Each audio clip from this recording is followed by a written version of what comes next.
નમસ્કાર મિત્રો, ટાટેટ new update 2025માં જોવા મળી છે. ભરતી ક્રમિક થશે કે પછી જે એક વર્ષથી જે ધાતિયા ચાલુ છે એ મિત્રો રહેશે. મહત્વની ટ્વીટ છે જાહેર થતાં જોવા મળી છે.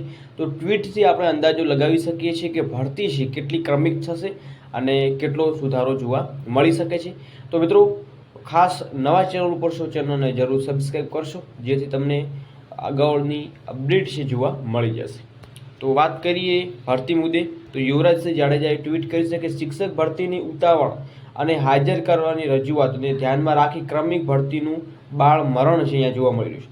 વ્યક્તિગત સ્વાર્થમાં ક્રમિક ભરતીની શ્રદ્ધાંજલિ જોવા મળી છે. તમે જોઈ રહ્યા છો અધિકારીઓની ઢીલી નીતિ અને ઉમેદવારોની ઉતાવળ અને અમુક કોચિંગ સંસ્થાઓના રોટલા શેકવા નવી ભરતીનું તૂત ઊભું કરી બધું ધૂમડે ચડાવી રજૂઆતો ઉપર રજૂઆતો કરેલી તે બધાને લીધે ભોગવવા તૈયાર રહેવું એવું યુવરાજસિંહ જાડેજાએ ટ્વીટ કરી છે. જેથી ચોખ્ખું જોવા મળી રહ્યું છે કે ભરતી ક્રમિક નથી થવાની, કેમ કે ટ્વીટ છે એ યુવરાજસિંહ જાડેજાએ કરી છે. બાકી આવી જ ઇન્ફોર્મેશન માટે લાઇક શેર જરૂરથી કરજો. જય હિન્દ, જય ભારત.